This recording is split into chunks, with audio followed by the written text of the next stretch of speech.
Well, we need to know a couple of things. Number one, we need to know how the world's premier law enforcement agency managed to lose 5 months worth of text. And what's also troubling is in the text we do have, they're discussing how to avoid text being captured and secured. So what's missing is important, but also what's there is important. It is manifest bias, not just against Trump, but against his kids, against his business interests. There's a text where they hope the Trump hotel fails. That is a level of bias that you rarely see and you never see from law enforcement officers. What's also troubling to me is this text that Johnny Ratcliffe found last night about this secret society. Now, I have no clue what that means because that was not the phraseology I used, but it's the day after the election.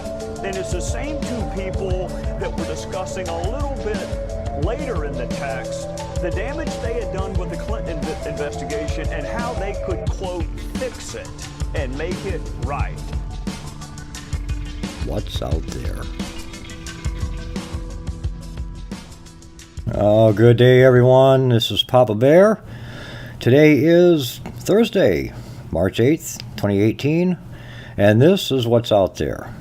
What's out there is, if you're in the Northeast, snow, and a lot of it. And I hope you're having fun with it.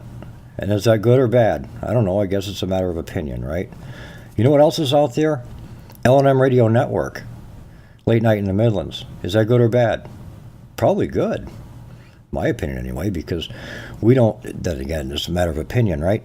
But we don't limit ourselves to one subject. We go all over the place. So you're liable to hear anything on Late Night in the Midlands.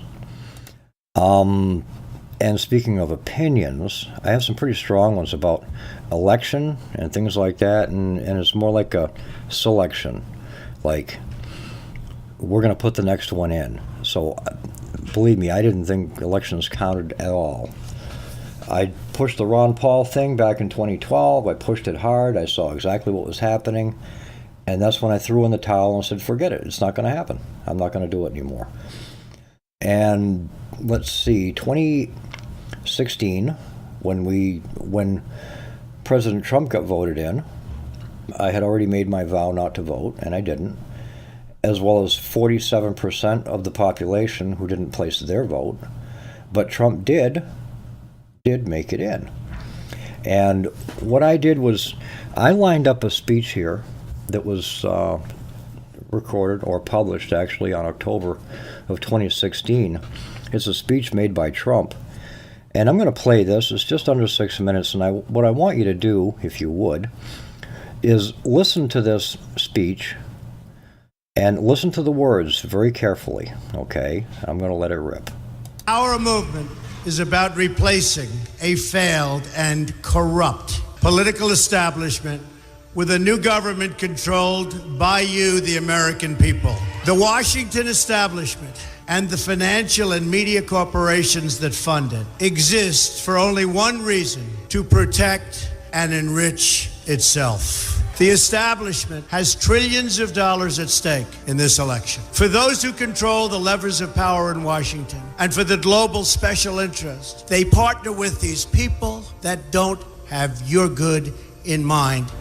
Our campaign represents a true existential threat like they haven't seen before. This is not simply another 4-year election. This is a crossroads in the history of our civilization that will determine whether or not we, the people, reclaim control over our government. The political establishment that is trying to stop us is the same group responsible for our disastrous trade deals, massive illegal immigration, and economic and foreign policies that have bled our country dry. The political establishment has brought about the destruction of our factories and our jobs as they flee to Mexico, China, and other countries all around the world. It's a global power structure that is responsible for the economic decisions that have robbed our working class, stripped our country of its wealth, and put that money into the pockets of a handful of large corporations and political entities. This is a struggle for the survival of our nation, and this will be our last chance to save it. This election will determine whether we're a free nation or whether we have only the illusion of democracy, but are in fact controlled by a small handful of global special interests rigging the system, and our system is rigged. This is reality. You know it, they know it, I know it, and pretty much the whole world knows it. The Clinton machine is at the center of this power structure. We've seen this firsthand in the WikiLeaks documents, in which Hillary Clinton meets in secret with international banks to plot the destruction of U.S. sovereignty in order to enrich these global financial powers, her special interest friends, and her donors. Honestly, she should be locked up. The most powerful weapon deployed by the Clintons is the corporate media, the press. Let's be clear on one thing. The corporate media in our country is no longer involved in journalism.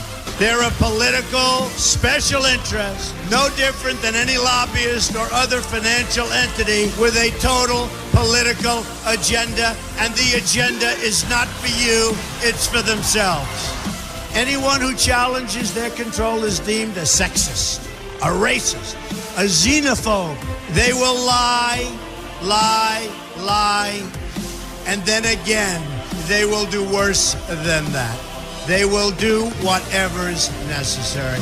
The Clintons are criminals, remember that. This is well documented, and the establishment that protects them has engaged in a massive cover-up of widespread criminal activity at the State Department and the Clinton Foundation in order to keep the Clintons in power.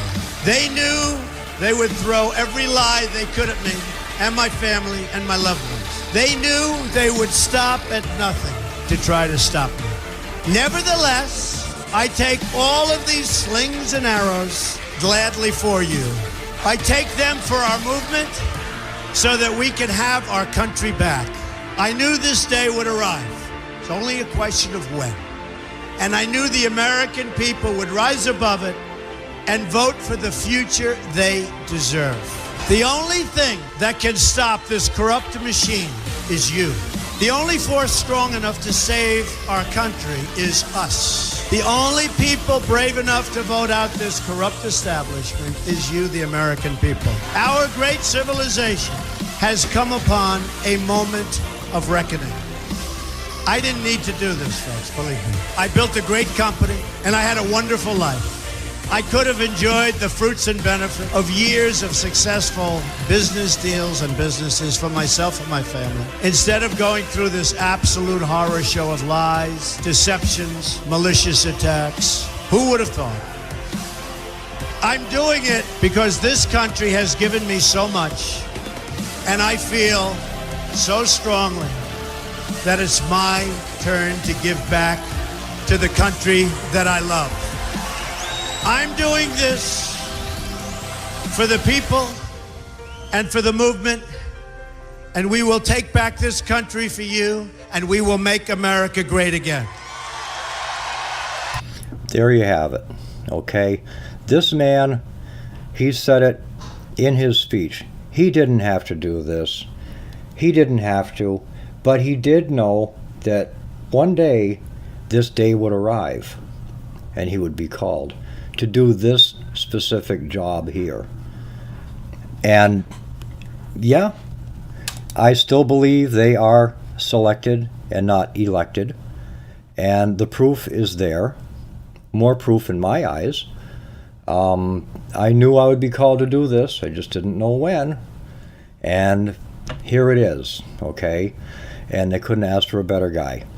He's suffered through a lot of stuff. There's been a lot of criticisms. I don't know how the guy does it. I don't know how he gets anything done in the White House with all the criticisms against him and with all the people that are working against him. To give you an idea, the Department of Justice just filed a motion for a preliminary injunction on Wednesday, challenged the constitutionality of California's sanctuary laws. All right, so you've got sanctuary cities going on. The DOJ lawsuit will rely on federal statutes and the United States Constitution to argue California has been illegally harboring millions of illegal immigrants. But on the other side of things, you've got John Brennan, the CIA chief under Obama. Okay, you know how Obama filled the offices with all the bad boys, right? Well, John Brennan is facing serious charges of treason because of the latest information that prove it. Okay? The preliminary purpose for Brennan's espionage while working as CIA chief was bringing down President Trump and preventing him from winning the elections. Apparently, in doing so, he was teaming up with foreign forces, more precisely British and Estonian forces. The main tool for accomplishing the task was the phony intelligence that he had at his disposal. So he used it for the multi-agency investigation into Trump, which led the FBI to probe a computer server connected to Trump Tower. It gave cover to Susan Rice, among others, along with, well, all of these who supported Hillary Clinton, right? And of course, they were authorized to spy on him. Information shows that Brennan was an important branch into Hillary's presidential campaign, using his position for leaking information against Trump to the mediums in order to damage him and his candidacy. Now, mediums, that would be the media. Okay, so everybody who's got a strong voice out there. The information against Trump was mainly provided by the British and Estonian spies, but still, the basis for Trump's damage raised was controlled by the Estonians. The British spy head, Robert Hannigan, passed material in the summer of 2016 to CIA chief John Brennan to ensure that these tips leaked out. John disseminated them on Capitol Hill. All these events took place while Brennan was auditioning for Hillary. Moreover, he also wanted to keep his job and despised Trump for his Muslim ban, which was against his Islamophobia that dated since his college days. So Brennan's a bad egg. Okay, he's another bad actor. And like there aren't enough of them, right? And of course, since we talked about this spying on stuff, okay, laws, DOJ, again, they're going to sue California. Finally, they're getting their thumbs out of their butts. They're going to sue California over unconstitutional sanctuary laws shielding illegals. I think I just read this one. I better get off that stuff. I better wake up here. Goodness. I've already been out moving snow. I hate this stuff. Anyway, skipping off track like I do, the editor of the top medical journal admits 50% of vaccine science is fraudulent. Okay? Bad information. Dr. Richard Horton is current editor-in-chief of the Lancet, is considered to be one of the most well-respected, peer-reviewed medical journals in the world.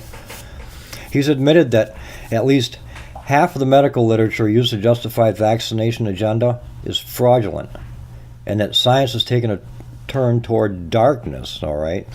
What he said was, he published a statement declaring that a lot of published research supposedly pushing the vaccine agenda is, in fact, unreliable at best, if not completely fraudulent. He said, the case against science is straightforward. Much of the science literature, perhaps half, may be simply untrue.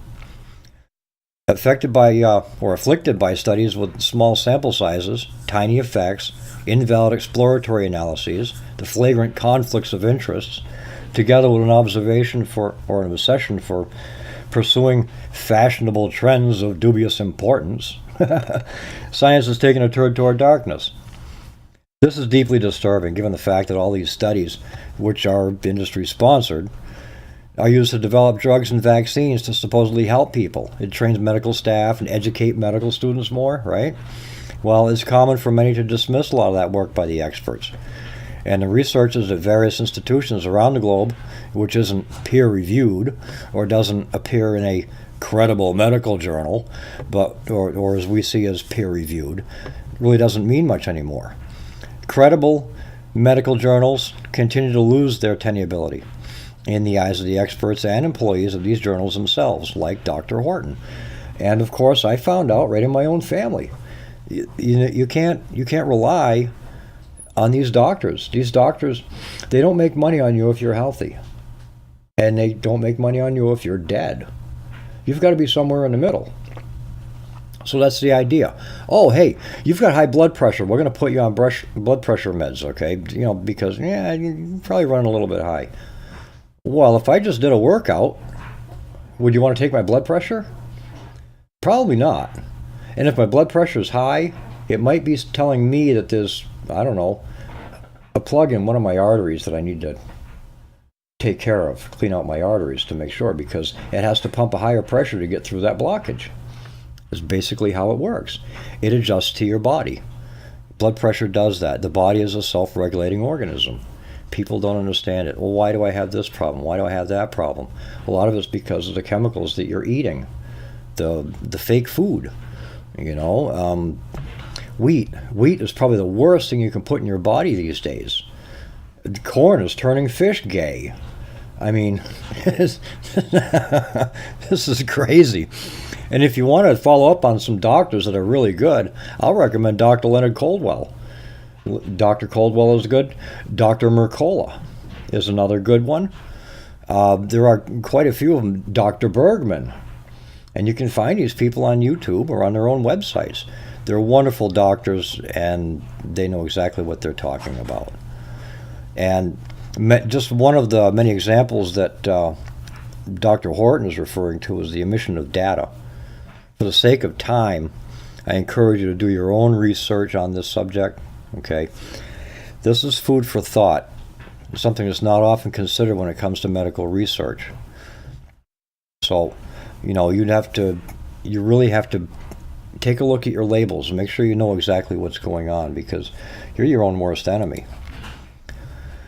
And since we're talking about hacking and spying and all that kind of stuff, I went past that, got into the medical thing, but there's a beautifully designed little phone. It's now called a dumb phone.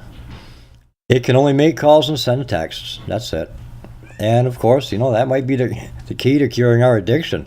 That's the way it used to be back in the 60s, 70s, 80s. If you weren't home, you missed the call. Unless you had a CB radio or something like that. Cell phones? Yeah. Wow. What a luxury that would have been. I mean, it was cool if you saw somebody holding a receiver with a cord hooked onto it in the car. It's like, wow, mobile phone, That's crazy. Well, they call this light phone too. It's a small one. It's a dumb phone. It doesn't have any apps. Instead, it can make calls, send texts, and handle simple directions, set alarms, things like that. Light, the company behind the phone, wants to make a device that's used as little as possible to get people off their smartphones. This is an installment of Business Insider's Your Brain on Apps series that investigates how addictive apps can influence behavior. The Brooklyn-based startup Light has set an impossible goal of getting people to put down their smartphones. Light launched in 2014, and a year later doubted its first product, the Light phone, or debuted its first product, I'm sorry. It can only make calls and tell time, and the company described it as quite a smart, dumb phone. I guess. But they intended for it to be something of a companion to your smartphone and a way to get people to leave their phones at home and go enjoy life. Well, now Light's back with a second product, the Light Phone 2. It's an upgraded version of its phone that just might replace your smartphone for good. The second generation device couldn't be coming at a better time, really. There's increased scrutiny on how too much screen time affects your brains, and a movement among even those most tech-savvy parents limit their kids' access to smartphones. And of course, the patents they've got for doing mind control through the screen, through your video screen, which, people are telling you television, it's teleprogramming or whatever, visual programming.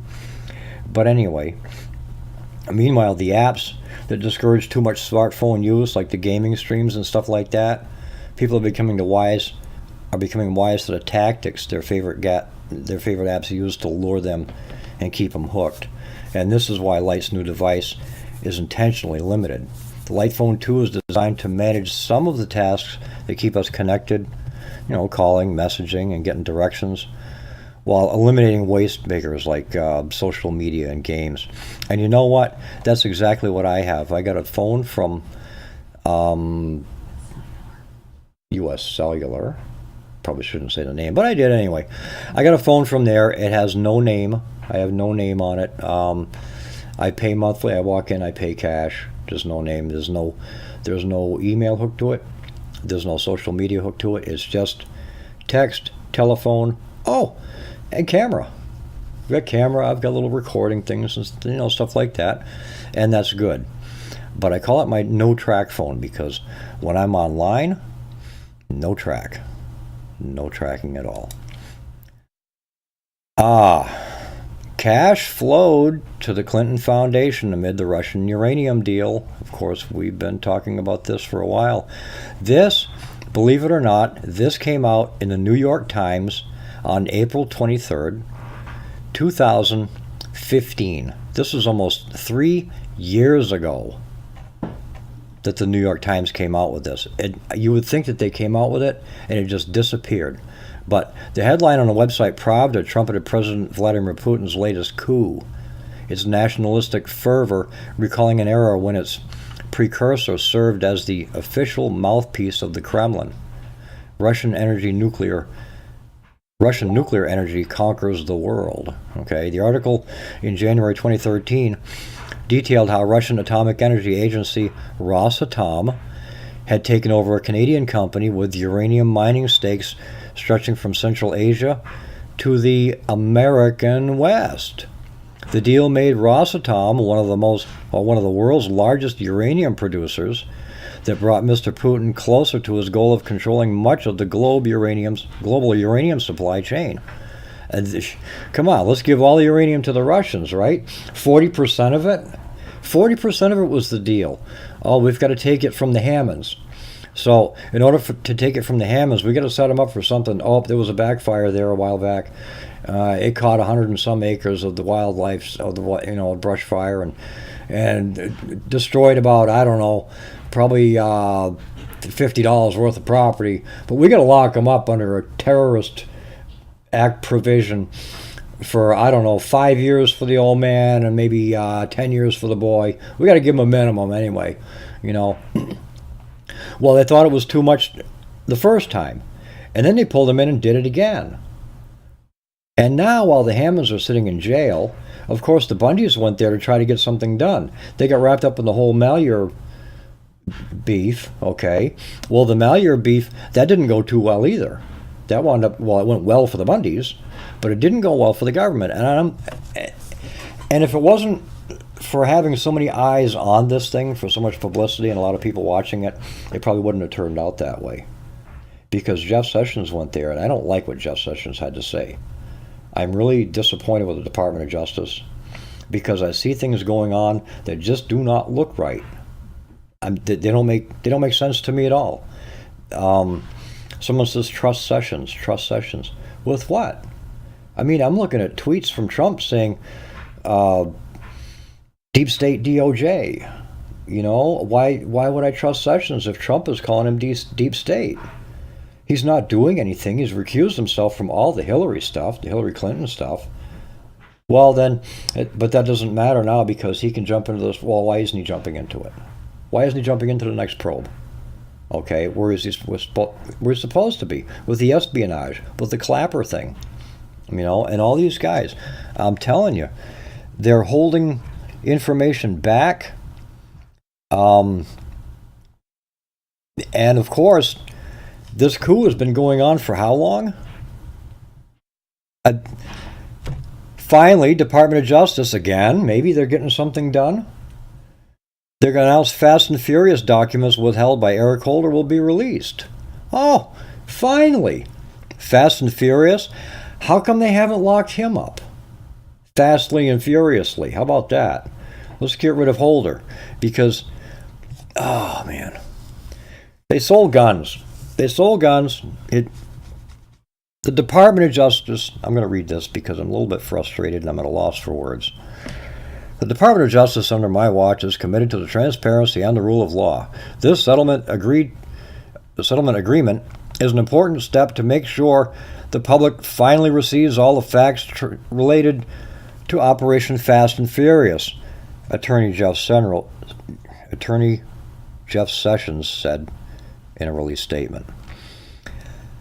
This would end 6 years of litigation arising out of previous administration's refusal to produce documents requested by the committee. And what happened was Agent Brian Terry was with the Border Patrol, and he was shot. And during an interview with Fox and Friends Tuesday, his brother called on the Trump administration to reopen the investigation into the operation and release previously withheld documents. So he said, we need to find out the truth, exactly what happened, how it happened, why it happened.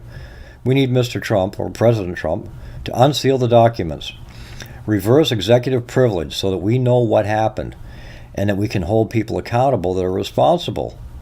Terry was murdered by Mexican cartel RIP crew members in December of 2010. They were carrying illegal firearms trafficked by ATF to Mexico through the Fast and Furious program. Operation Fast and Furious was a secret ATF program overseen heavily by the highest levels of the Department of Justice, which took place between September 2009 and December of 2010. ATF agents repeatedly and knowingly allowed individuals working for Mexican cartels to traffic thousands of AK-47s, 50 caliber rifles, and handguns into Mexico. The operation ended in 2010 when Agent Terry was murdered, and years of cover-up surrounding his death and the extent of the operation ensued. Hundreds, if not thousands, of Mexican citizens have been murdered as a result of the U.S. government putting guns into the hands of narco-terrorists, and a number of firearms trafficked during the operation have been found at additional crime scenes in the United States. These guns are getting around, okay, and they're coming right back in. How are they getting back in here? Oh, I don't know. How would you say it's getting back in? Oh, over the border. Yeah, we got a southern border there, right? Yeah, something about the southern border. I guess that's where they're going to come in. Anyway, don't go away. We'll be back with more of what's out there.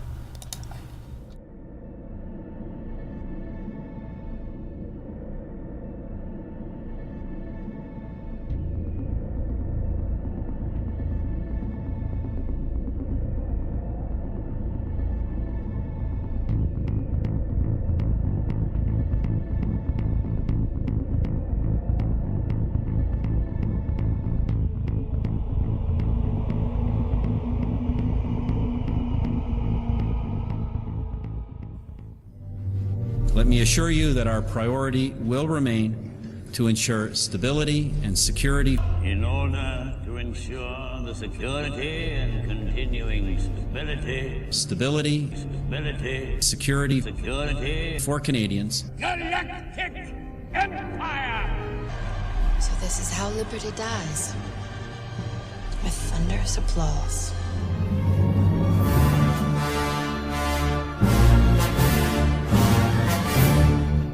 Attention L&M Radio Network listeners. Did you know that when you're on the road with limited data or Wi-Fi available, you can still listen to every minute of the L&M Radio Network by calling 605-562-4203?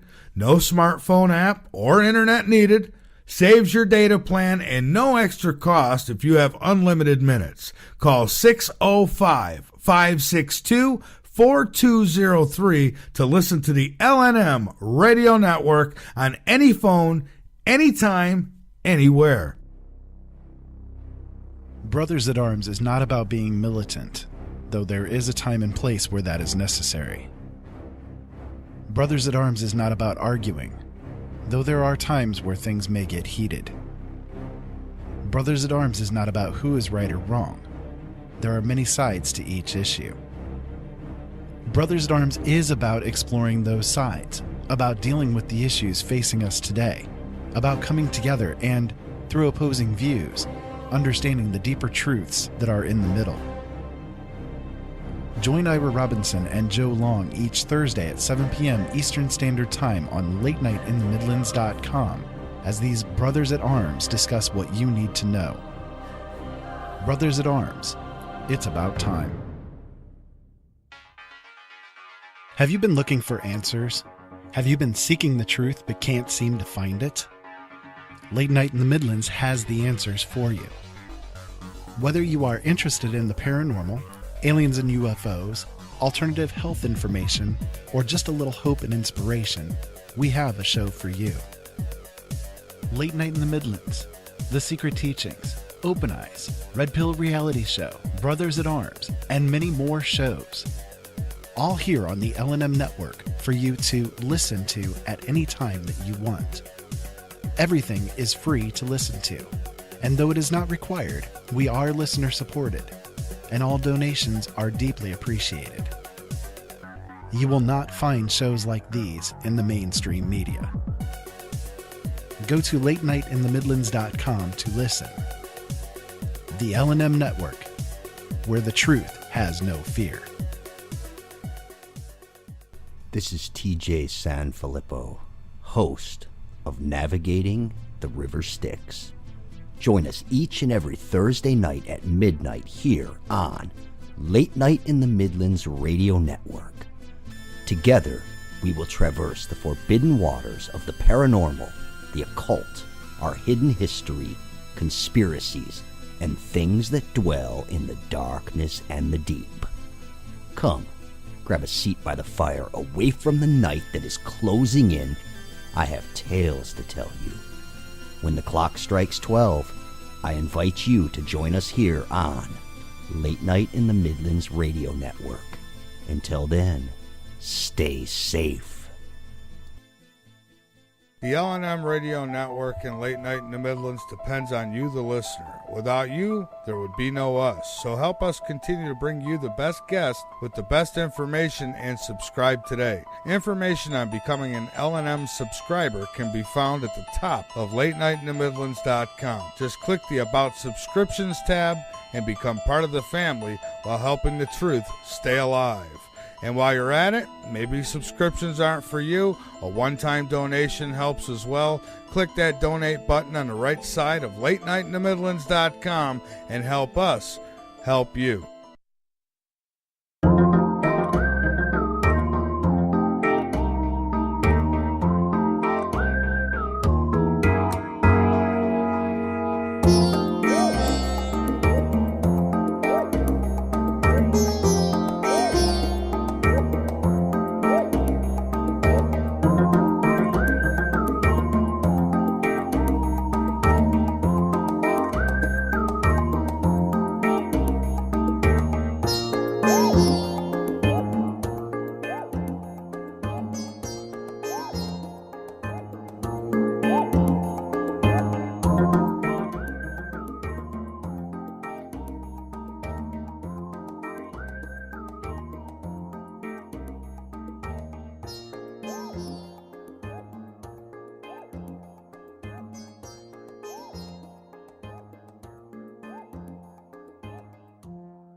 I'm not getting any volume out here. I was talking to myself. Goodness, I'm going to have to do this again. bensound.com, music at bensound.com. He plays some good stuff. We're broadcasting on LateNightInTheMidlands.com, LNMradio.com, and 101.7, our mothership, WCET, Columbia Talk. Well, there. I think I got my voice out this time. I have a habit of muting myself when I'm not supposed to. Modesty will take you everywhere, huh? Well, anyway, before the break, we talked about Big Pharma and how they, well, you know, if they're not reputable and the CDC and all that good stuff. Well, apparently, a Big Pharma billionaire and CEO was arrested for bribing doctors to prescribe opioids. Yeah. And of course, we know where opioids are going, right? This is the big crisis. Well, pharmaceutical companies are highly effective and creating drugs to treat certain medical conditions, but they're less concerned with the side effects. The problem with having highly effective drugs with life-ruining side effects is the moral dilemma the doctors find in prescribing such drugs. Okay, so it may come as no surprise that some big pharma fat cats are taken to extreme measures to ensure their drugs are getting prescribed, namely bribing doctors to continue prescriptions. Okay, what about the vaccine thing? Children under 2, for every 200, they get a $40,000 check. You think they're not going to want to stick your kid? They're going to want to stick every kid that comes through there. I get 200 of them, I get 40 grand. Whoa! Hey, let's rack up 200 quick. We got the first 200 down. Let's work on the next 200. Okay? It's a check in their pocket. They don't care about your kids. They don't care about your health. They don't care about you. They really don't. It's all about the money. But anyway, pharmaceuticals CEO John Kapoor has been arrested for allegedly bribing doctors into prescribing highly addictive opioids. These types of drugs have been recently revealed to have created a generation of addicts, many of who turn to stronger drugs like heroin as their addictions spiral out of control. He said in a statement, "We owe it to our children and to our country to do everything in our power to address this national shame and human tragedy." Acting United States Attorney William Weinreb said, "In the midst of a nationwide opioid epidemic that has reached crisis proportions, Mr. Kapoor and his company stand accused of bribing doctors to overprescribe a potent opioid and committing fraud on insurance companies solely for profit. This behavior exhibited by Mr. Kapoor is demonstrative of the aggressive way in which Big Pharma pushed their products, despite knowing the devastating effects of some of the drugs, all purely for financial gain." What happened was this guy was pushing the spray. Okay? There's a spray for, it's a fentanyl spray for cancer patients. The Department of Justice said Kapoor, leading a nationwide conspiracy to profit by using bribes and fraud to cause this illegal distribution of Subsys, a powerful fentanyl spray intended for cancer patients experiencing breakthrough pain. Well, fentanyl, this is the stuff that people have been dying from. It doesn't take much fentanyl to put you to sleep permanently. And they're putting it out in sprays to cancer patients, saying this is going to take care of your pain. And then they wonder why. Oh, well, they're addicted to the opioids. I really don't know why. You don't. It's in all their painkillers. And despite the fact, I mean, you got to keep the opium business going up. The opium trade in Afghanistan and North Korea, you can't leave them out of the laundry pipeline, right? Unbelievable. And New York Post, this came out June 9th, 2016, a couple of years ago, almost a year and a half, okay, going on 2 years. And they bury this stuff. You don't hear it, especially with the New York Post. I guess they're selective about how much stuff they put out there. Science says liberals, not conservatives, are psychotic. Psychotic. That's a strong word. A political science journal that published an oft-cited study claiming conservatives were more likely to show traits associated with psychoticism now says they got it wrong. Very wrong. The American Journal of Political Science published a correction this year saying that the 2012 paper has an error, that the liberal politics beliefs, not conservative ones, are actually linked to psychoticism. The interpretation of the coding of the political attitude items in the descriptive and preliminary analyses portion of the manuscript was exactly reversed, the journal said in a startling correction.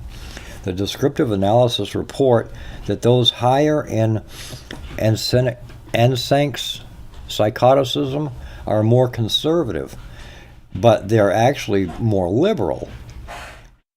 And where the original manuscripts report those higher in neuroticism and social desirability were more liberal, they are in fact more conservative. In the paper, psychoticism is associated with traits such as tough-mindedness, risk-taking, sensation-seeking, impulsivity, and authoritarianism. The social desirability scale measures people's tendency to answer questions in ways they believe would please researchers, even if it means overestimating their positive characteristics and underestimating negative ones. So, the erroneous report has been cited 45 times, according to Thomas Reuters' Web of Science. So I don't know where it happened. All I know is it happened, he told a Retraction Watch. It's a blog that tracks corrections in academic papers. It's our fault for not figuring it out before. So the erroneous results represented some of the larger correlations between personality and politics ever reported. They were reported and interpreted repeatedly in the wrong direction, he said. So I guess there's a certain amount of psychoticism. And I'm going to jump off my bandwagon here for a minute, because it seems as though people can't spark brain cells anymore. They can't think for themselves anymore. And it's a shame. It really is. They're parroting things. And it's the younger generation who are telling the old folks who have seen this stuff come and go and have seen it who knows how many times, have experienced it. And these kids are telling them they don't know what they're talking about. Well, kids, you need to get a few more years under your belt before you start talking to the elders about what they've experienced in life and how they've experienced it and the effects of their experience or experiences. Because, kids, I mean, don't misunderstand me. There's a bunch of you who are out there who are really talented, very talented and educated. And I've met up to quite a few of them. And they're growing up young. The thing is that if you start working with alphabet agencies, yeah, I'm probably going to get myself in trouble for this one too, but if you're working with alphabet agencies, you may as well expect something to happen. You're going to be in the middle of something. And if you're going to wind up being in the press because of it, yeah, whatever. Press either voicing it or they're talking about who you used to be or what you were like. It's coercion. Anyway, on to some good news. In Connecticut, they just banned civil forfeiture without a criminal conviction. Okay, and this means conviction, not just an accusation. Okay, Connecticut Governor Daniel Malloy signed HB 7146 on Monday, which curbs the state's civil forfeiture laws. Not only did the bill earn endorsements from the Yankee Institute for Public Policy and the state chapter of the ACLU, HB 7146 even passed both House and Senate without a single no vote. Imagine Connecticut. I've seen a lot of craziness with taxes and this, that, and the other go down in Connecticut. Even the truckers call it a communist state because of motor vehicle laws. And this surprises me. This I'm grateful for. Connecticut, awesome. I give you a pat on the back for that one. Governor Malloy, I didn't think you had it in you, but people are going to love it. Civil forfeiture is one of the most serious assaults on Americans' private property rights. This bill is a solid first step to ensure that innocent people don't lose their property to the use of the 17th century admiralty law applied to 21st century war on drugs. Admiralty law? Oh my, I read it right here. Who would have known, huh? This is at Forbes. according to according to data obtained by the Institute for Justice and the Reason Foundation, police and prosecutors generated more than $17.8 million in forfeiture revenue from 2009 to 2016. Nearly 2/3 of those proceeds came from civil forfeiture cases, where the owner did not have to be convicted, just accused.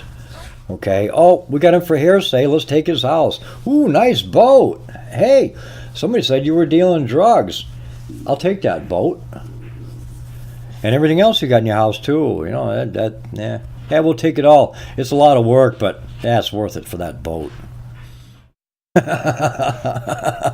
Oh man, you see, you give people power. What authorizes one man to be over another? You know what I mean? One guy, it's like, oh, I have to bow down to you. You know, why is that? Because you wear a uniform and you carry a gun? Because we gave you some sort of extra permission or something? Did I? Where did I do it? Where did I give you permission to do that? Where did I say it was okay? Where did I say I surrender myself to your jurisdiction? We need to put that one down.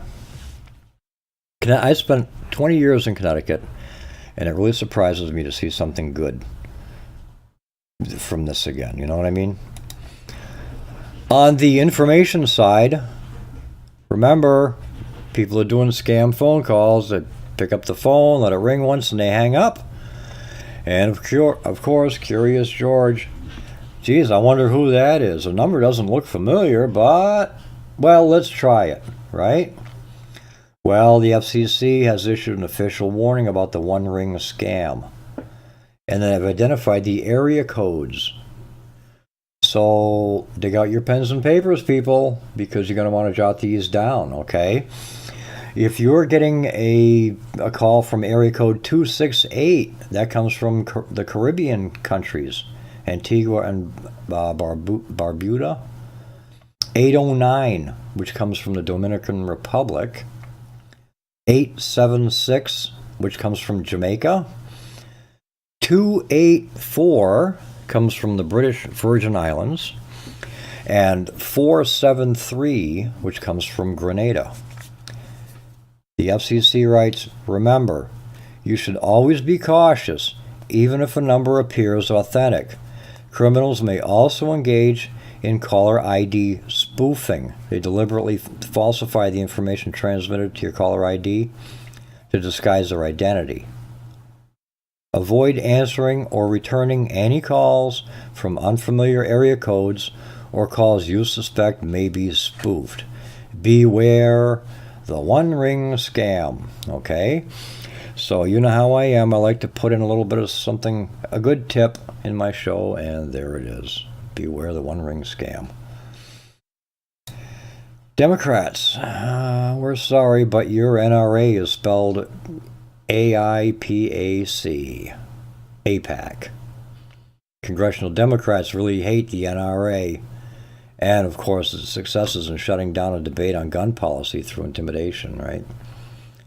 From cutting off campaign contributions to funding opponents to launching primaries to simply making legislators' lives miserable through harassment. Maybe. Leading gun control Democrats like Senator Richard Blumenthal rightly understand that, in his words, we must break the grip of the NRA if we're ever going to see congressional action on guns. Meanwhile, Blumenthal and most of his Democratic colleagues in both houses are in the grip of a foreign policy lobby as powerful as the NRA. It's called the AIPAC, or the American Israel Public Affairs Committee. People who come to their militant support for Israeli policies instinctively. They don't warrant AIPAC arm twisting, but Democrats invariably, obviously on all the foreign policy issues except Israel, certainly do. AIPAC uses the same tactics as the NRA to ensure the United States never deviates from support for whatever policy the Israeli government is pushing at the moment. I kind of don't like the way they're saying that, because the NRA, we have rights that are God-given. They're not given by the government. They're God-given, okay? NRA is there to help and to keep those rights. They're not doing much for gun rights, believe me. When they say, "Oh yeah, we'll help you write legislation for bump stocks and stuff," no. That defeats the purpose. And was the NRA started because of black people? Probably. There were so damn many of them being lynched, they had to defend themselves somehow, and that's how they armed them. Hey, you have a right to be armed. The NRA is going to work with you. They worked with the black people to keep them from being assassinated in the streets. It was a rough world. And now you say, "Oh, well, the NRA was..." Some little twit girl decided she was going to say, "Oh, this was all started because of black people. It was a way to get rid of them." I don't know where you went to school, young lady, and I don't know who taught you that. But that is what's wrong with our society. They've learned nothing. They've learned it all wrong. They've learned the wrong things. Everything has been twisted around backwards. I read about this in a book called the Bible. Everything that's right will be wrong, and what's wrong will be right. And there are some people who are not meant to understand these things. And that's okay. I get it, you know. And the ones who don't understand it and it's not meant for you, here it is. You're satanic bastards, okay? There you have it. Sorry. If you can't understand common sense and you can't see good and you can't learn to love people instead of hate them, you're evil. You're evil, you're no good. We don't need you. We have no use for you. And I'm sorry. No, I'm not sorry. I'm not going to apologize for that. It is what it is. If you get offended a lot, hey, it's a mental condition that you can't control. It's not my fault. It's your fault. Oh my. But anyway, the whole story is basically AIPAC. You've got dual citizenship. Senators, congressmen who have dual citizenship, they show an allegiance to a different country, which is Israel. Why are they serving? Why are they serving within our government if they have a citizenship to another government? It shows that there's a loyalty somewhere else. And how does that affect us? That affects our country because, we have to bend to their whims. Because you've got... No. They have to go. They have to go. Congress and that paper you're having people sign to say, I stand with Israel, you better stop it. You better stop that stuff because this is, short of making war, it would be treason. Okay? But at this point, it's espionage. Espionage. You know what that stuff is, right? Yeah. Well, and since I hit on the gun thing here, a 20-year-old decided he was going to sue Dick's Sporting Goods and Walmart over their new gun policies, and I don't blame him.